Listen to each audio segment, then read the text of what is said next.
Assalamualaikum warahmatullahi wabarakatuh. Mari klik subscribe di channel ini dan aktifkan tanda loncengnya untuk mendapatkan update pemberitahuan di video berikutnya.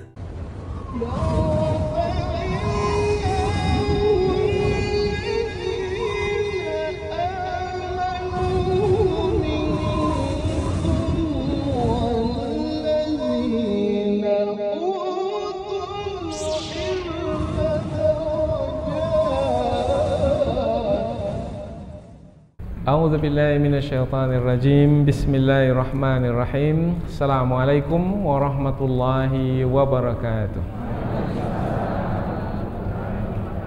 Alhamdulillahi rabbil alamin wa bihi nasta'in wa ala umurid dunya waddin nasta'inuhu wa nastaghfiruh wa na'udzu billahi min syururi anfusina wa min sayyiati a'malina.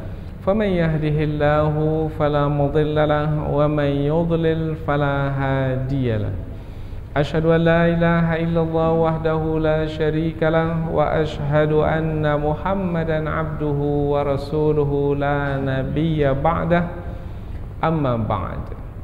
Kita bersyukur kepada Allah Subhanahu wa taala yang masih melimpahkan rahmat dan nikmatnya. Kita bersyukur dengan mengucapkan Alhamdulillahi Rabbil Alamin. Kemudian tidak lupa pula bersalawat kepada Rasulullah dengan mengucapkan Allahumma salli ala Sayyidina Muhammad wa ala ali Sayyidina Muhammad. Dan bersalam kepada Rasulullah dengan mengucapkan Assalamu alayka ya Rasulullah. Alhamdulillah kita dapat kembali meneruskan pengajian tafsir ayat-ayat suci Al-Quran yang insyaAllah kita akan teruskan kepada ayat yang ke-54, 55 dan 56 dari surah Al-A'raf, yaitu yang menerangkan tentang perintah Allah Subhanahu wa taala supaya orang-orang yang beriman kepada Allah, yang beriman kepada Allah sebagai pencipta langit dan bumi, maka hendaklah berdoa kepada Allah yang menciptakan langit dan bumi itu dengan ikhlas, dengan kerendahan hati, dengan keyakinan, dan lebih penting lagi adalah dengan mentauhidkan Allah Subhanahu wa taala. Karena yang menciptakan langit dan bumi adalah Allah dan hanya Allah. Tidak ada di sana selain Allah yang menciptakan langit dan bumi. Maka hanya kepada Allah itu jualah manusia memohon. Jadi apabila Allah yang menciptakan langit dan bumi itu esa, maka esakan pula lah Allah di dalam seruan. Jangan seru selain Allah di dalam berdoa. Jadi Allah Subhanahu wa taala sebelum memerintahkan orang-orang beriman untuk berdoa kepadanya, Allah menerangkan terlebih dahulu siapa dirinya. Maka dalam ayat yang ke-54 Allah memperkenalkan dirinya terlebih dahulu, yaitu pencipta langit dan bumi, yang menciptakan langit dan bumi dalam 6 hari. Kemudian setelah menciptakan langit dan bumi, diciptakan pula matahari, bulan, bintang. Kemudian Allah berkuasa penuh ke atas ciptaannya. Kemudian diaturlah alam semesta ini sehingga ada malam, ada siang. Malam dengan gelapnya, siang dengan terangnya, kemudian silih berganti. Yang mengatur dan mengurusnya adalah Allah yang menciptakannya. Nah, setelah manusia mengenal siapa itu Allah, yaitu melalui penciptaan dan pengaturan alam semesta ini, maka Allah memerintahkan manusia untuk berdoa kepadanya saja, yaitu jangan berdoa kepada selain Allah, yaitu hendaklah mentauhidkan Allah di dalam doa yang dipanjatkan. Kemudian diterangkan pula tentang adab-adab berdoa, yaitu di dalam berdoa adabnya adalah dengan kerendahan hati, kemudian dengan suara yang perlahan, kemudian juga diterangkan tentang adab berdoa, yaitu dengan rasa takut dan rasa harap.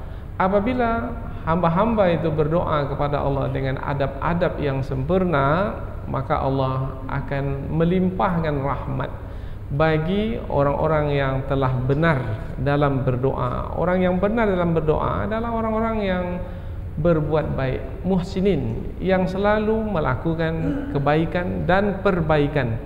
Maka Allah Subhanahu wa taala akan melimpahkan rahmatnya kepada hamba-hamba yang berdoa dengan benar.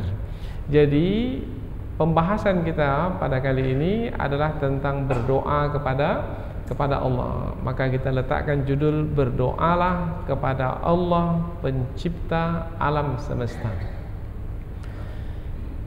Apa kaitan antara ayat ini dengan ayat sebelumnya? Jelas kaitannya jelas sekali, bahwasanya ayat sebelum ini Allah Subhanahu wa taala menyampaikan kebenaran melalui firman-firman-Nya, yaitu melalui Al-Qur'an yang diturunkan kepada Rasulullah, yang isinya di dalam adalah Allah itu Maha Esa. Itu adalah kebenaran yang paling tinggi. Allah adalah yang Maha Esa. Tidak ada di sana Tuhan selain Allah. La ilaha illallah. Tidak ada Tuhan yang patut disembah dengan kebenaran kecuali Allah. Ini kebenaran disampaikan kepada kafir Quraisy apabila pada masa Rasulullah dahulu. Pada masa Rasulullah dahulu, kafir Quraisy itu menyembah berhala, menyembah selain Allah, menyembah patung-patung yang mereka tegakkan, yang mereka berdirikan di sekeliling Ka'bah. Mereka menyekutukan Allah. Maka manusia menjadi dua golongan di hadapan firman-firman Allah. Ada yang membenarkan firman-firman Allah itu, maka beriman kepada Rasulullah. Ada pula yang menolak, mendustakan firman-firman Allah itu, kemudian mereka menyombongkan diri. Nah, kelompok yang pertama ini dimasukkan ke dalam surga nantinya di hari akhirat, dan kelompok yang kedua ini dimasukkan ke dalam neraka nantinya. Karena hidup di dunia ini adalah sebagai ujian, dan hari akhirat adalah sebagai pembalasan. Maka buat baik di dunia, membenarkan kebenaran, mengikuti kebenaran, maka dapatlah balasan kebaikan. Adapun mendustakan kebenaran, menyombongkan diri, bukan kebenaran yang diikuti, tetapi kehendak hawa nafsu sendiri yang diikuti, maka akan menerima balasan keburukan, yaitu berupa siksaan.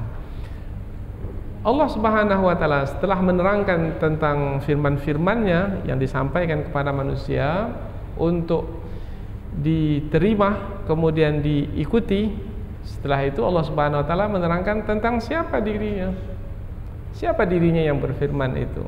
Maka Allah memperkenalkan bahwasanya dirinya, Allah Subhanahu wa taala menyebut sebagai Allah yang menciptakan langit dan bumi.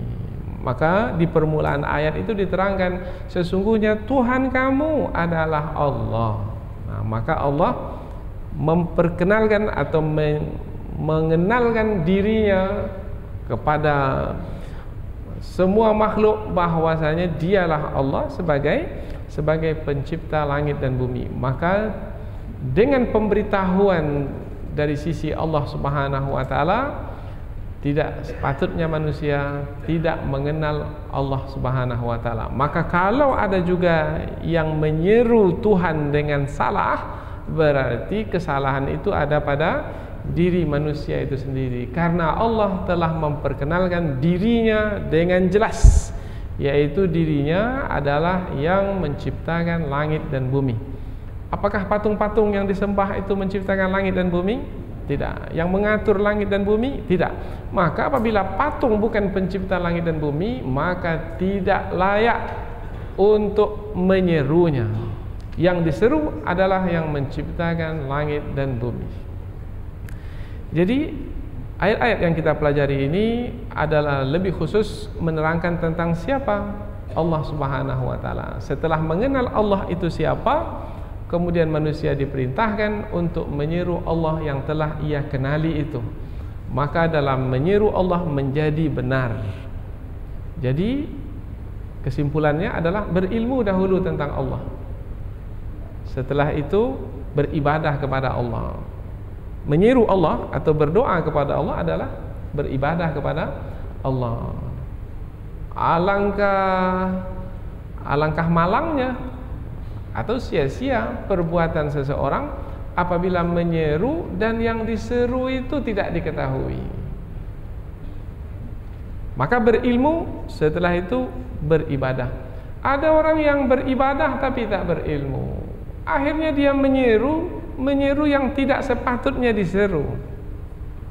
Dalam kepercayaan orang-orang musyrik, menyeru berhala tidak sepatutnya diseru. Dalam kepercayaan orang-orang Kristen umpamanya, menyeru Nabi Isa. Nabi Isa itu bukan Tuhan, tetapi diseru. Nabi Isa pun adalah ciptaan yang memiliki kekurangan dan keterbatasan, dan yang mengatur Nabi Isa itu adalah Allah. Tapi mereka menyeru Nabi Isa. Ini adalah kebodohan. Maka bagaimana seruan doa yang mereka panjatkan itu sia-sia, tidak ada gunanya. Maka berilmulah terlebih dahulu, berilmu tentang Allah. Siapa itu Allah? Setelah mengenal Allah, maka serulah Allah, beribadahlah kepada Allah. Beribadah dengan ilmu diterima, beribadah dengan kebodohan ditolak dan sia-sia. Jadi ayat ini apabila kita lihat susunannya, ayat ke-54 terlebih dahulu Allah memperkenalkan dirinya supaya kita berilmu. Kemudian ayat yang ke-55 dan 56 Allah memerintahkan kita untuk menyeru Allah dengan adab-adab. Marilah kita lihat ayat ini dengan lebih dekat melalui tafsirnya. Namun kita akan membacanya terlebih dahulu. Mudah-mudahan ada kebaikannya insyaallah. Allah Subhanahu wa taala berfirman, A'udzu billahi minasyaitonir rajim. Bismillahirrahmanirrahim. Inna rabbakumullah alladzi khalaqas samawati wal arda fi sittati ayyam thumma istawa 'alal 'arsy yughshil laila an-nahara yatlubuhu hathitha wasyamsa wal qamara wan nujuma musakhkharatin bi amrihi ala lahul khalqu wal amr tabarakallahu rabbul alamin.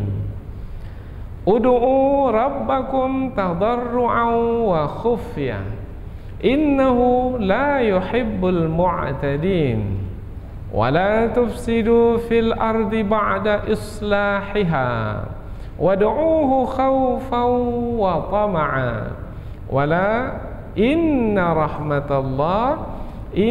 rahmatallahi qaribum minal muhsinin. Allah berfirman, Inna rabbakumullah, inna sesungguhnya, rabbakum Rabbmu, Tuhanmu, Allah alladzi khalaqas samawati wal arda fi sittati ayyam. Alladzi yang khalaqa telah menciptakan, as-samawat langit, 7 lapis langit, wal ard dan bumi, fi sittati ayyam dalam 6 hari. Thumma stawa 'alal arsy, thumma kemudian atau lalu, istawa dia Allah bersemayam, 'alal arsy di atas arasy, yughshil lailan nahara yatlubuhu hasitha. Yughshi dia Allah menutupkan al-laila malam, an-nahar kepada siang. Yatlubuhu malam itu menggantikan siang, hasitha dengan cepat. Wasyamsa wal qamara wan nujuma musakhkharatin bi amri. Wasyamsa, dan Allah juga menciptakan matahari, wal qamara dan bulan, wan nujuma dan bintang-bintang, musakhkharatin bi amrih, semuanya itu ditundukkan dengan perintahnya, dengan perintah Allah. Semua tunduk dengan perintah Allah. Ala lahul khalqu wal amr. Ala, ketahuilah atau ingatlah, lahu, baginya atau miliknya, al khalqu, penciptaan, wal amru, dan pemerintahan. Atau boleh juga susun kata, ketahuilah, mencipta dan mengatur atau mengurus adalah miliknya. Milik Allah Subhanahu wa taala atau hak Allah semata. Tabarakallahu Rabbul Alamin. Tabaraka, maha suci Allah. Tabaraka, maha suci Allah. Allah, tabarakallah, maha suci Allah. Rabbul Alamin, Rabb semesta alam, Tuhan semesta alam. Kita baca dari awal ayat. Sesungguhnya Tuhan kamu adalah Allah yang telah menciptakan langit dan bumi dalam 6 hari. Lalu dia bersemayam di atas arasy, menutupkan malam ke atas siang, dan malam itu menggantikan siang dengan cepat. Dan dia Allah juga menciptakan matahari, bulan, dan bintang yang kesemuanya ditundukkan dengan perintahnya. Ketahuilah, penciptaan dan pengaturan itu adalah miliknya. Maha suci Allah, Tuhan semesta alam. Ayat berikutnya, ud'u rabbakum tadarru'an wa khufya. Ud'u, berdoalah atau serulah, rabbakum, Rabbmu, Tuhanmu, tadarru'an, dengan kerendahan hati, wa khufyatan, dan dengan suara yang perlahan. Innahu la yuhibbul mu'tadin. Innahu, sesungguhnya dia Allah, la yuhibbu, tidak menyukai, al-mu'tadin, orang-orang yang melampaui batas. Berdoalah kepada Tuhanmu dengan kerendahan hati dan dengan suara yang perlahan. Sesungguhnya dia, Allah Subhanahu wa taala, tidak menyukai orang-orang yang melampaui batas. Ayat berikutnya, wala tufsidu fil ardi ba'da islahiha. Wala tufsidu, dan janganlah kamu merusak, fil ardi, di permukaan bumi, ba'da, setelah, islahiha, perbaikannya. Wadu'uhu khaufan wa tama'a. Wadu'uhu, dan berdoalah kepada Allah, khaufan, dengan rasa takut, wa tama'a, dan dengan rasa harap. Inna rahmatallah, inna, sesungguhnya, rahmatallah, rahmat Allah, qaribum minal muhsinin, qarib, amat dekat, minal muhsinin, dari orang-orang yang berbuat baik. Dan janganlah merusak di permukaan bumi setelah perbaikannya, dan serulah dia, Allah, dengan rasa takut dan harap. Sesungguhnya rahmat Allah itu dekat dari orang-orang yang berbuat baik. Jadi 3 ayat ini menerangkan tentang Allah Subhanahu wa taala. Siapa itu Allah? Allah adalah pencipta langit dan bumi. Allah adalah yang mengatur alam semesta ini. Kemudian di tangan Allah lah penciptaan dan pengaturan semua ciptaan ini. Dan Allah adalah maha suci, karena Allah Subhanahu wa taala mengaturnya dengan sempurna. Apabila telah mengenal Allah sedemikian rupa sifat-sifatnya, maka apabila berdoa, berdoalah hanya kepada Allah, karena Allah yang berkuasa. Maka jangan berdoa kepada selain Allah, karena selain Allah itu tidak berkuasa. Karena yang berkuasa itu adalah yang mencipta, sementara yang dicipta itu berada di dalam kekuasaan pencipta. Maka jangan seru yang dicipta, tetapi serulah yang mencipta. Kemudian di dalam menyeru Allah yang menciptakan langit dan bumi ini, hendaklah menyeru dengan adab-adab, yaitu di antara adabnya ketika menyeru Allah, berdoa kepada Allah, dengan kerendahan hati, kemudian dengan suara yang perlahan, kemudian dengan rasa takut dan harap. Maka mudah-mudahan dengan memperhatikan adab-adab berdoa, Allah akan melimpahkan rahmatnya. Karena orang yang memperhatikan adab-adab berdoa disebut orang-orang yang berbuat baik, muhsinin. Dan rahmat Allah itu dekat dari orang-orang yang berbuat baik. Inilah dia ayat-ayat yang akan kita pelajari, dan sudah kita berikan pula muqaddimah, yaitu ringkasan dari ayat-ayat ini. Tinggal lagi kita ingin mengetahui kandungan ayat ini dengan lebih jauh melalui tafsirnya, yaitu penjelasan yang lebih panjang, supaya kita lebih menikmati kandungan ayat ini dan lebih mudah untuk mengamalkannya. Sekarang kita lihat ayat ini mulai dari ayat yang ke-54. Di ayat yang ke-54 ini Allah Subhanahu wa taala menerangkan tentang siapa dirinya. Inna rabbakum, sesungguhnya Rabbmu, Tuhanmu. Yang berfirman siapa? Yang berfirman Allah. Kemudian firman Allah ini diturunkan kepada Rasulullah, dan Rasulullah menyampaikannya kepada manusia. Siapa manusia yang mendengarkan firman Allah secara langsung dari Rasulullah? Pada masa dahulu adalah orang-orang yang berada di kota Mekah, dan mereka itu adalah orang-orang musyrik, yaitu yang menyembah selain Allah, yang menyeru selain Allah, yang mengakui dan mempercayai bahwasanya di sana ada Tuhan juga selain Allah, yaitu berhala-berhala, berbagai macam berhala. Ada yang dinamakan Lata, Uzza, Manata, Naila, macam-macam. Mereka menyeru selain Allah. Maka diberitahukan kepada mereka, sesungguhnya Tuhan kamu yang sebenarnya adalah Allah. Kemudian diterangkan tentang Allah itu adalah alladzi khalaqas samawati wal ard, yaitu yang menciptakan langit dan bumi. Ya, itulah dia Tuhan yang sebenarnya. Maka berhala-berhala itu bukan Tuhan. Sebab berhala-berhala itu bukanlah yang mencipta. Bahkan berhala itu adalah yang dicipta. Maka kalau dicipta bermakna tidak punya sifat kesempurnaan, karena dicipta. Yang layak untuk disebut Tuhan itu adalah yang mencipta, karena yang mencipta itu memiliki sifat kesempurnaan. Mencipta bermakna berkuasa, karena setiap yang mencipta maka akan berkuasa ke atas yang diciptakan.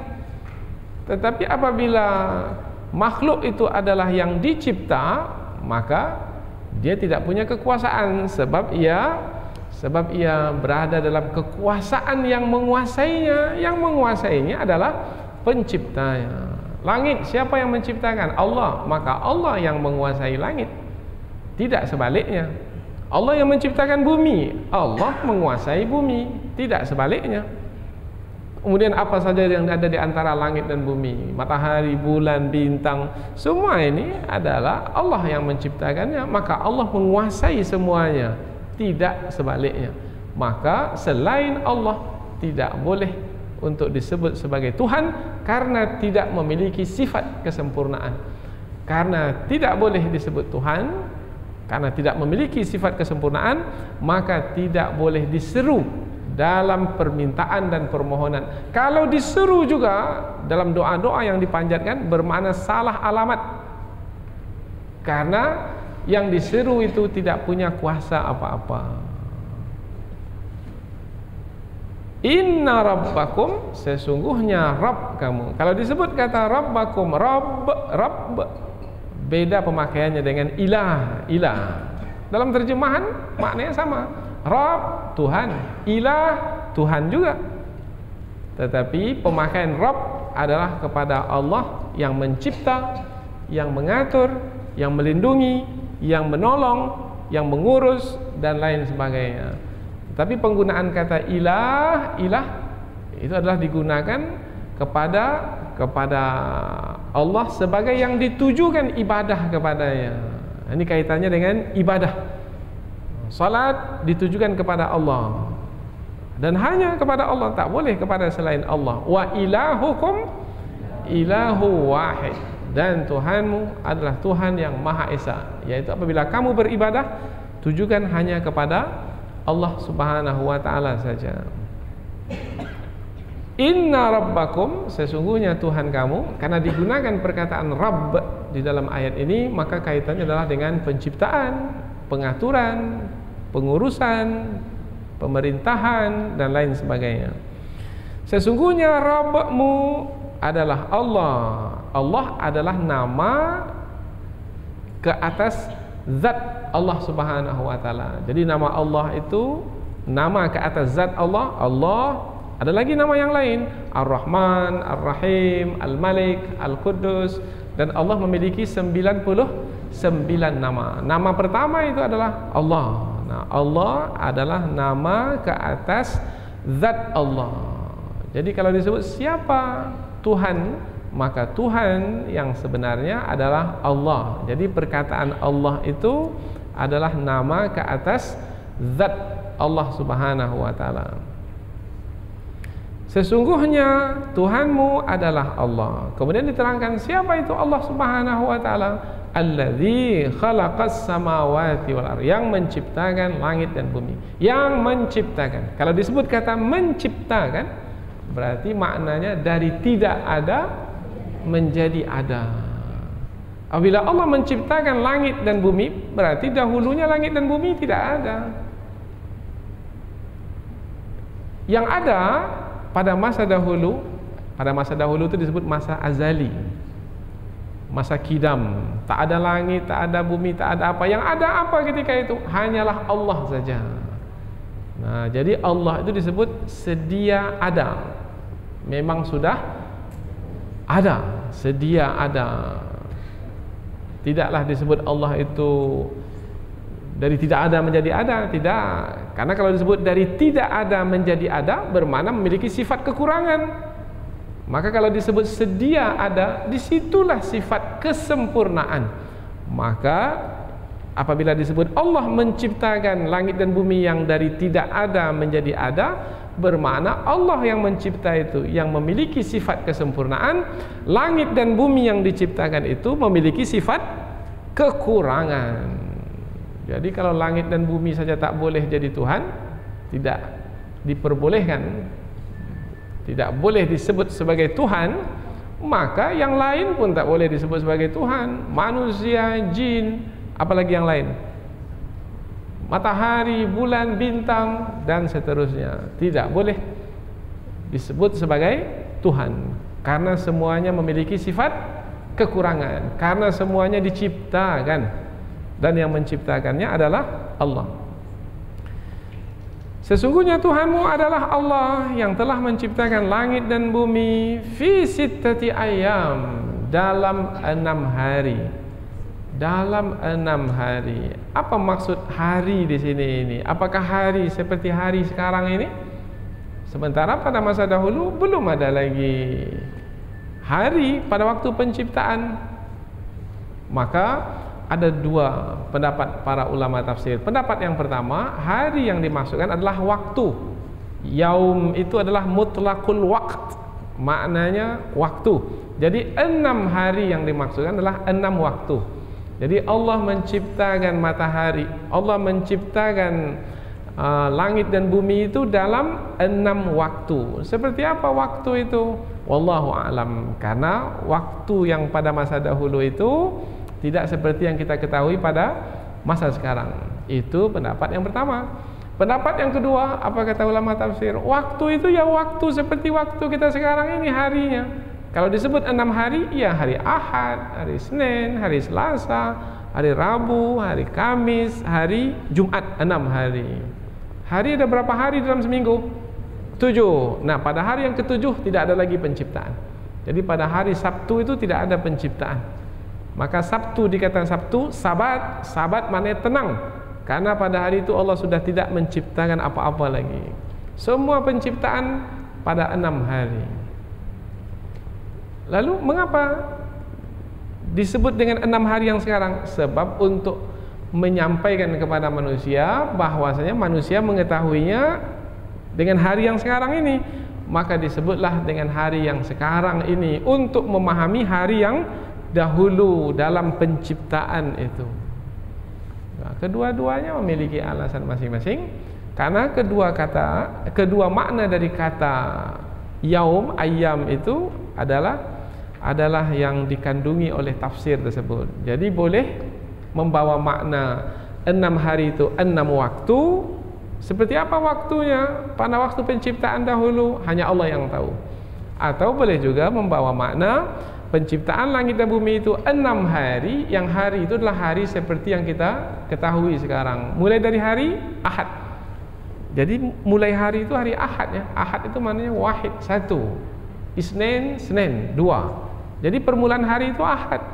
Tapi kita biasanya memulai dengan Senin, Selasa, Rabu. Enggak, itu mulai dari 2 itu. Senin 2, Selasa 3, Rabu Arba'ah 4, Khamis Khamsah 5. Maka sebenarnya yang betul adalah Ahad, Itsnain, Tsalatsa, Arba'ah, Khamsah. Al-Ahad, Al-Itsnain, Al-Tsulatsa, Al-Arba'ah, Al-Arbi'a, Al-Khamis. Kalau bahasa kitanya Ahad, Senin, Selasa, Rabu, Kamis. Lebih baik gunakan kata Ahad daripada kata Minggu. Kata Minggu ini dari mana datangnya? Lebih bagus gunakan kata Ahad.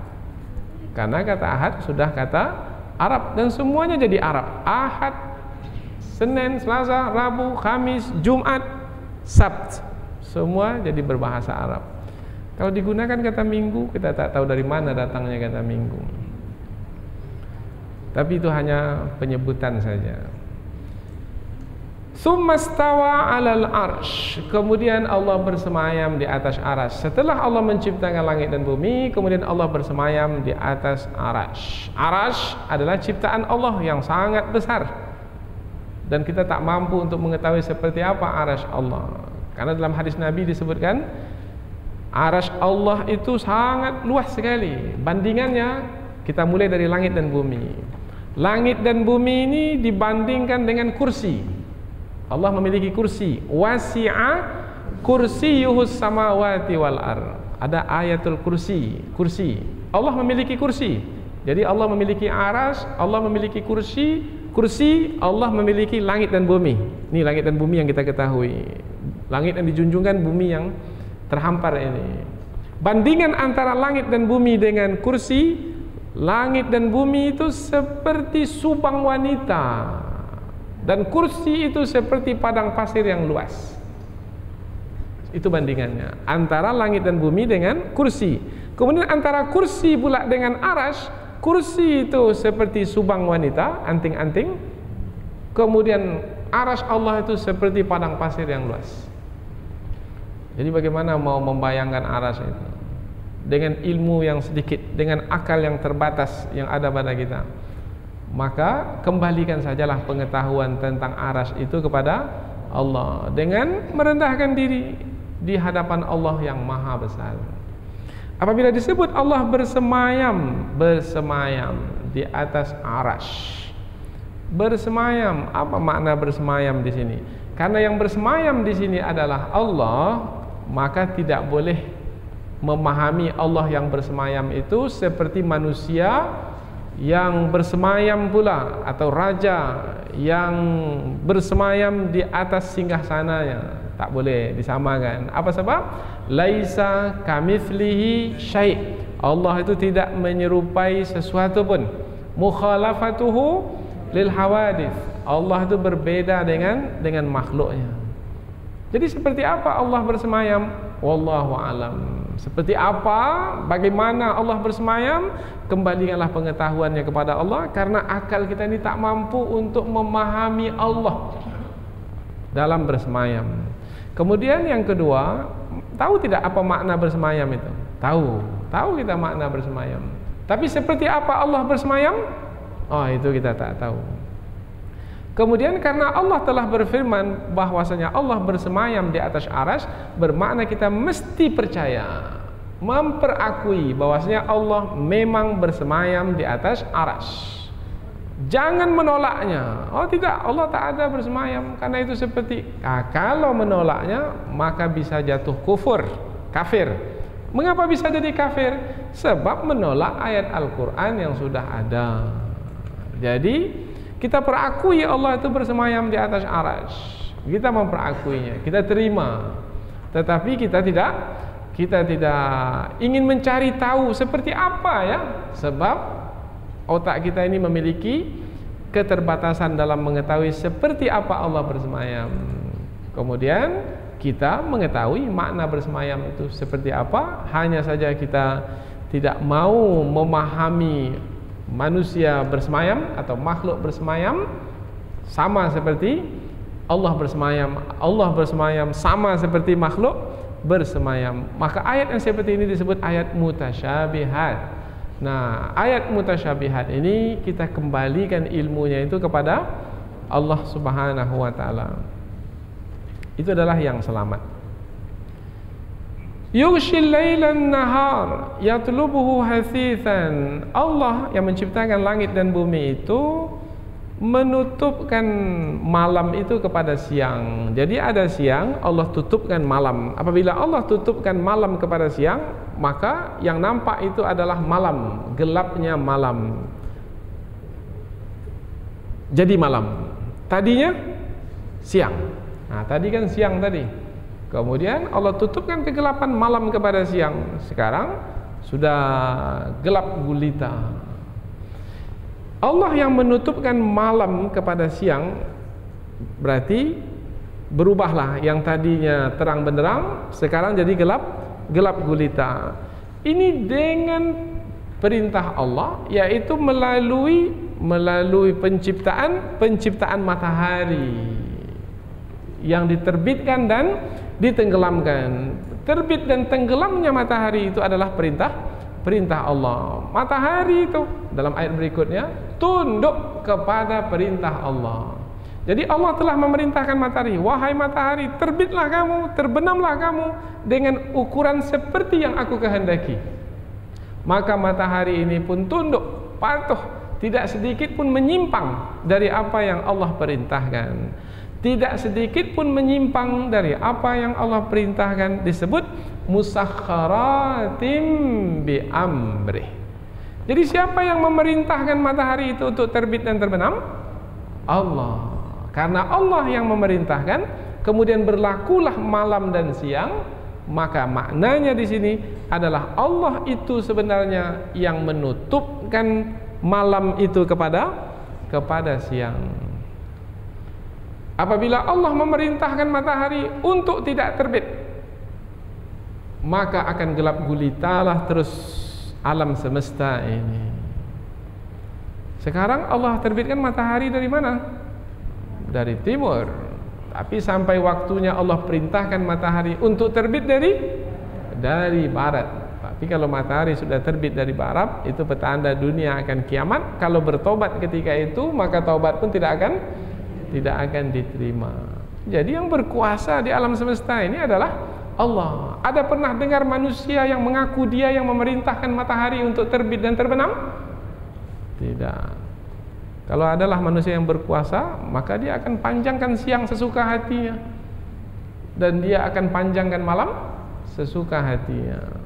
Karena tidak ada di sana yang mengaku sampai hari ini, yang mengaku berkuasa ke atas alam semesta ini, bermakna tidak ada di sana Tuhan selain yang menciptakan langit dan bumi ini, yang menciptakan matahari, bulan dan bintang yang telah kita lihat dengan mata kepala kita dan kita perakui dengan akal fikiran kita. Jadi jelas sekali melalui tanda-tanda kekuasaan Allah yang ada di alam ini menerangkan tentang siapa Tuhan yang sebenarnya.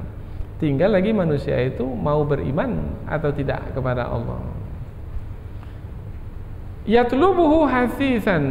Yatlubuhu hasithan diartikan tadi adalah malam itu menggantikan siang dengan cepat. Sebenarnya yatlubuhu ini maknanya meminta. Yatlub atau mendapatkan. Jadi malam mendapatkan siang artinya menggantikan dengan cepat. Jadi apabila matahari itu terbit, malam tadi hilang. Tadi malam kemudian digantikan oleh oleh siang, kemudian matahari terbenam. Bila matahari terbenam saja, maka gelap gulita pun datang. Maka gelap itu menggantikan siang yang terang tadi. Begitulah setiap hari. Maka dalam pergantian malam dan siang itu sebenarnya adalah tanda kekuasaan Allah bagi orang yang menggunakan akal fikiran. Mestinya segera beriman kepada Allah. Jangan sembah selain Allah. Dilanjutkan lagi wasyamsa wal qamar wan nujum. Matahari, bulan, bintang, ini semua bisa dilihat dengan mata kepala. Musakhkharatin bi amrih, semua ditundukkan dengan perintah Allah. Semuanya tunduk kepada perintah Allah. Buktinya tidak ada manusia yang bisa memerintah semua yang disebutkan ini kemudian tunduk kepadanya, tidak ada. Apabila demikian halnya, itu adalah fakta yang ada di alam semesta, maka jelaslah siapa Tuhan yang sebenarnya. Apabila sudah jelas, alah, ketahuilah, jangan sampai tak tahu. Ingatlah, jadikan ini sebagai peringatan. Ala di sini namanya adatut tambih, untuk memberikan peringatan, perhatian. Nah, yang disampaikan itu adalah lahul khalqu wal amru, lahu, baginya, milik Allah lah al khalqu, penciptaan. Jadi tak ada lagi di sana yang mencipta selain Allah. Wal amru, yang memerintah, di sana tak ada yang memerintah kecuali Allah. Apabila demikian halnya, maka agungkanlah Allah yang maha agung itu, tinggikanlah Allah yang maha tinggi itu, sucikanlah Allah yang maha suci itu, karena dialah Allah yang mengatur alam semesta ini. Penutup ayat, tabarakallahu rabbul alamin. Maha suci Allah, Tuhan semesta alam. Kata tabaraka ini diambil dari kata al-barakah. Al-barakah maknanya yang kebaikannya banyak. Mudah-mudahan diberkahi hidup kita ini. Mudah-mudahan kebaikan banyak dalam hidup kita ini. Ini anak yang diberkahi, bermakna anak ini banyak kebaikan dalamnya. Harta ini harta yang diberkahi, bermakna banyak kebaikan dalam harta tersebut. Tabarakallah, berarti banyak kebaikan dari ciptaan Allah ini. Allah adalah Rabbul Alamin, yang mengatur sekalian alam, yang mencipta, yang mengatur sekalian alam ini. Tabarakallah, maknanya Allah itu maha suci, jauh dari sifat kekurangan, banyak kebaikan dalam penciptaan alam semesta ini. Dialah Allah Rabbul Alamin, yang mengatur sekalian alam. Sudah sedemikian jelasnya pemberitahuan tentang Allah, sehingga rasanya tidak ada manusia yang sudah tidak mengenal Allah lagi melalui penciptaan yang ada di alam semesta ini. Apabila demikian halnya, kemudian kita memperakui kita ini adalah makhluk yang memiliki kekurangan, yang memiliki keterbatasan, sampai waktunya kita memohon pertolongan. Kita saja bangun pagi, kalau Allah tak tolong untuk mengembalikan roh kita ke jasad kita, kita tak akan bangun. Kemudian kita mendengar pengajian ini, kalau Allah tak tolong kita untuk memahami, tak akan faham, meskipun duduk di depan. Paham ya? Meskipun sudah disampaikan berulang-ulang, tak akan faham. Apa sebab? Sebab yang memahamkan itu adalah Allah. Kita ini punya sifat kekurangan. Kita tidak yang menentukan diri kita. Yang menentukan diri kita itu adalah Allah. Illa biiznillah, semua dengan izin Allah. Illa ayyasha Allah, semua sesuai dengan yang Allah kehendaki. Bermakna kita ini punya sifat kekurangan. Karena sifat kekurangan kita lah, kemudian kita mengenal Allah yang memiliki sifat kesempurnaan. Maka kita pun menyeru Allah, berdoa kepada Allah. Yang kurang meminta kepada yang sempurna. Maka ketika kita memahami, menyadari kita ini adalah makhluk yang memiliki sifat kekurangan, maka Allah pun memerintahkan kita, wahai manusia, kamu memiliki sifat kekurangan, aku memiliki sifat kesempurnaan, maka berdoalah kepadaku untuk kututupi kekuranganmu itu. Tapi dalam berdoa kepadaku, hendaklah kamu merendahkan diri. hendaklah kamu dengan suara perlahan meminta kepadaku, jangan dengan berteriak-teriak kepadaku. Aku maha mendengar apa yang kamu serukan. Maka Allah melanjutkan, ud'u rabbakum, serulah Rabbmu, Tuhanmu. Kamu sudah mengenal Tuhanmu siapa? Maka serulah Tuhanmu, yaitu yang menciptakan langit dan bumi, yang menciptakan kamu. Jangankan kamu ini masih kecil, ada lagi yang besar dari kamu, yaitu matahari, bulan, bintang. Kemudian digerakkan semua itu, beredar di garis edarnya, berlakulah malam dan siang. Itu adalah pengaturan yang sungguh hebat, dahsyat. Apabila alam semesta yang begitu besar Allah mampu mengaturnya, apalagi kamu yang makhluk kecil di alam semesta ini. Lebih mudah bagi Allah untuk mengaturmu. Apa yang kamu inginkan? Nak tambah rezeki? Nak tambah ilmu? Apa yang kamu inginkan? Mau menang dalam perang? Apapun yang kamu kehendaki, amat mudah bagi Allah untuk memberlakukannya, karena dialah Allah yang mengatur alam semesta ini. Tetapi kamu wahai manusia, ketika menyeru kepadaku, maka hendaklah kamu menyeruku itu dengan tadarruan, dengan kerendahan hati. Jadi ada adab-adab berdoa, dan ini adab-adab berdoa.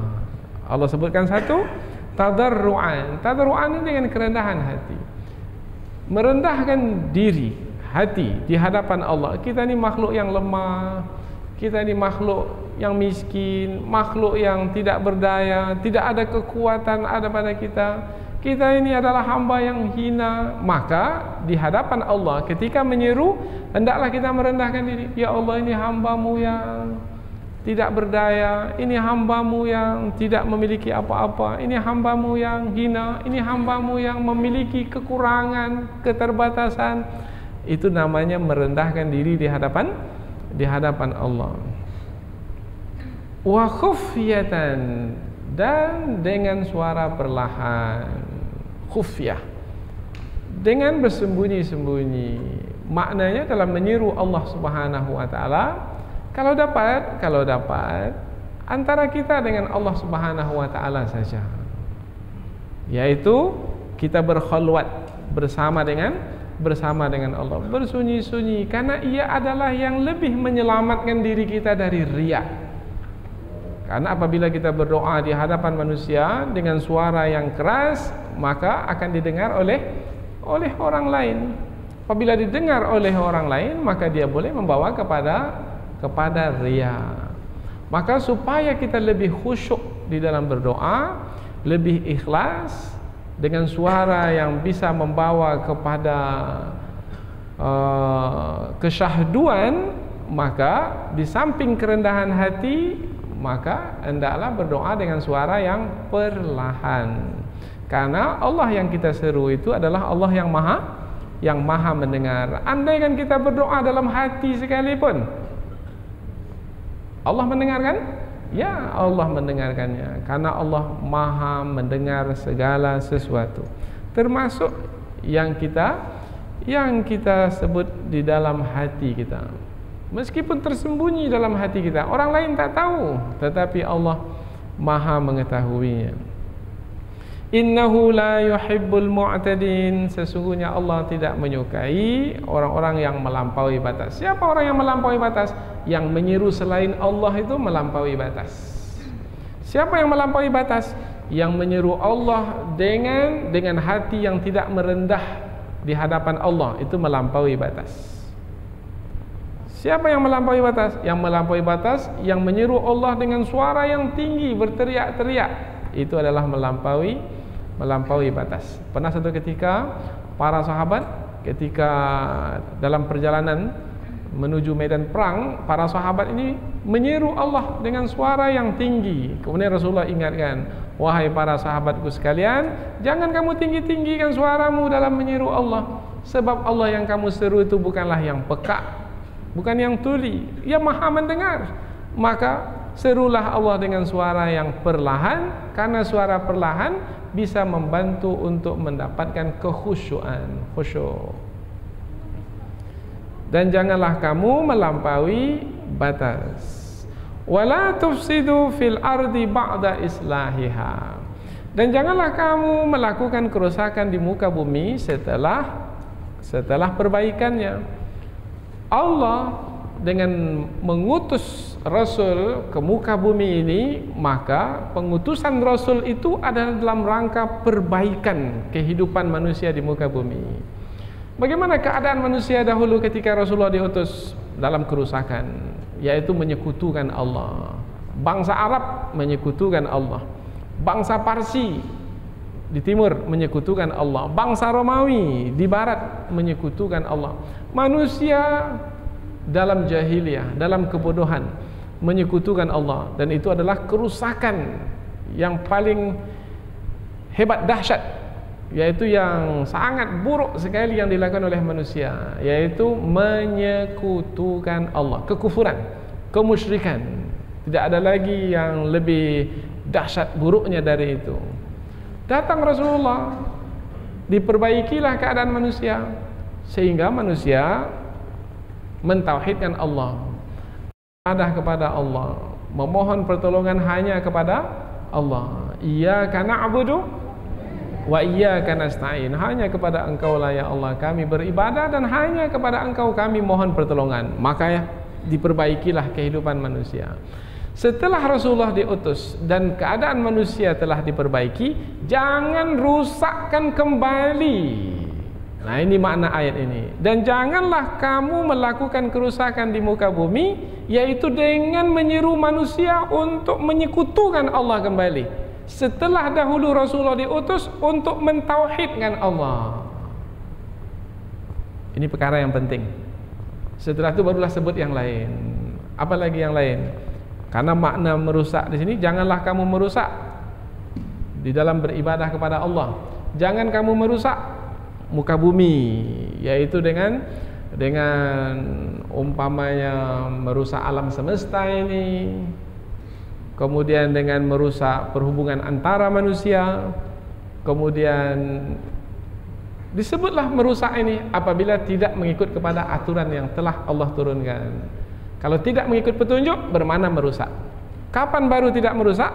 Apabila melakukan sesuatu sesuai dengan petunjuk Allah. Yang halal halalkan, yang haram haramkan, berarti itu tidak merusak. Tapi apabila yang halal diharamkan dan yang haram dihalalkan, maka ketika itu manusia telah merusak. Maka disebut juga merusak itu dengan melakukan kemaksiatan. Apabila manusia melakukan kemaksiatan sekecil apapun, maka berarti dia telah merusak. Manusia dilarang untuk merusak. Wala tufsidu fil ardi, janganlah kamu merusak di permukaan bumi. Jadi sudah kita sebut tadi, merusak, jangan merusak tujuan penciptaan manusia, yaitu untuk beribadah kepada Allah, dan jangan merusak kehidupan di alam semesta ini. Wala tufsidu fil ardi, dan janganlah kamu merusak di permukaan bumi ba'da islahiha, setelah diperbaikinya. Setelah diperbaiki, siapa yang memperbaiki? Para nabi dan rasul yang diutus oleh Allah Subhanahu wa taala. Ada perkataan Syekh Rashid Ridha, ini juga mungkin bisa kita berikan perhatian, yaitu yang melakukan perbuatan merusak setelah sesuatu itu diperbaiki, itu adalah lebih buruk berbanding merusak yang sudah rusak. Merusak yang sudah rusak itu sudah buruk, tetapi kalau merusak yang sudah diperbaiki, oh itu lebih buruk lagi. Itu lebih buruk lagi. Jadi ayat ini menegaskan jangan sampai melakukan perbuatan yang sangat buruk, yaitu merusak setelah sesuatu itu diperbaiki. Di bumi Melayu ini contohnya, ini sudah diperbaiki dahulu oleh para pendahulu kita, yaitu dengan memastikan bahwasanya setiap bangsa Melayu ini mentauhidkan Allah dengan agama Islam yang dipeluk oleh raja-raja Melayu lama. Apabila telah diperbaiki bangsa Melayu yang dahulunya berkepercayaan animisme, yaitu percaya kepada selain Allah, kepada jin, kepada syaitan, kepada penyembahan selain Allah. Kemudian datang Islam, kemudian bangsa Melayu itu memeluk agama Islam, mentauhidkan Allah. Maka jangan sampai generasi Melayu berikutnya ini merusak setelah perbaikan itu dilakukan. Ada juga sekarang ini bangsa Melayu itu sudah tidak lagi menjaga kemelayuannya yang identik dengan Islam itu. Kembali menyekutukan Allah, petang magang lah namanya, dengan kemaksiatan yang dilakukan. Apalagi yang lain, tidak menjaga akidah umat dengan membiarkan orang-orang musyrik, orang-orang kafir berleluasa mempropagandakan kesesatan mereka. Itu namanya membiarkan kerusakan setelah dahulu dilakukan perbaikan. Ini perbuatan yang sangat buruk dan buruk sekali. Kalau diberi amanah, meskipun amanah itu segenggam di tangan, itu akan dipertanggungjawabkan. Maka generasi Melayu berikutnya, apalagi yang diberikan kepemimpinan, entah sebagai wali kota di sini, entah sebagai bupati atau gubernur, mesti mempertanggungjawabkan amanah yang ada di tangan. Jangan merosak setelah dilakukan perbaikan. Ini ayat Al-Qur'annya. Wala tufsidu fil ardi ba'da islahiha. Apa sekarang bentuk kerusakan? Sekularisme, pluralisme, liberalisme. Ini adalah kesesatan-kesesatan. Dan masih lagi banyak ajaran-ajaran sesat yang lainnya. Guru silatnya dijadikan sebagai ulamanya, padahal guru silatnya pandai baca Quran pun tidak. Kemudian dijadikan sebagai pemimpin ajaran sesatnya. Kemudian entah apa syariat yang dibuat, kemudian merubah syariat yang sudah ada, yang disampaikan oleh Rasul dahulu. Mereka ini pula menyatakan bahwasanya gurunya itu adalah perantara antara dia dengan Allah Subhanahu wa taala. Ini ajaran sesat ini banyak sekarang bermunculan disebabkan karena kebodohan. Jangan merosak setelah dilakukan perbaikan. Wad'uhu khaufan wa tama'a, dan serulah Allah dengan rasa takut dan rasa harap. Takut permintaan itu tidak diterima, harap permintaan itu dikabulkan oleh Allah Subhanahu wa taala. Dengan adanya rasa takut dan rasa harap, seorang hamba itu bergantung kepada Allah. Dan yang Allah inginkan adalah hamba itu memiliki ketergantungan dengannya. Hamba yang memiliki ketergantungan dengan Allah, berarti hamba itu adalah memerlukan Allah.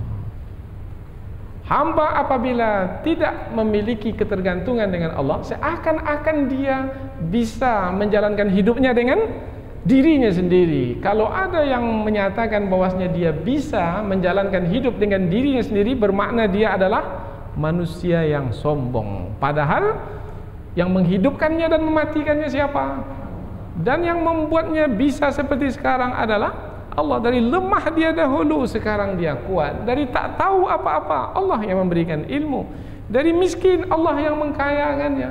Dari mati, Allah yang menghidupkannya. Kemudian dia melihat dirinya dan melupakan Allah. Sungguh ia adalah suatu kesombongan.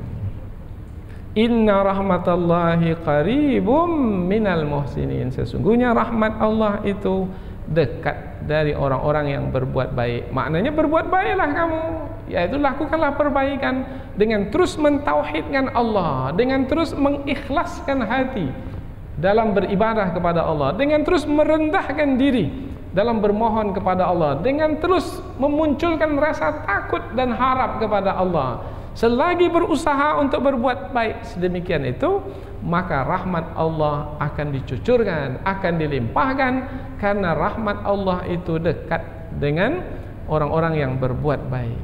Bahkan penutup pembahasan, Nabi Zakaria alaihissalam, seorang nabi yang sudah berusia tua, istri pula mandul, tetapi berdoa kepada Allah dengan penuh rasa takut, dengan penuh pengharapan, dengan suara yang perlahan dan dengan kerendahan hati.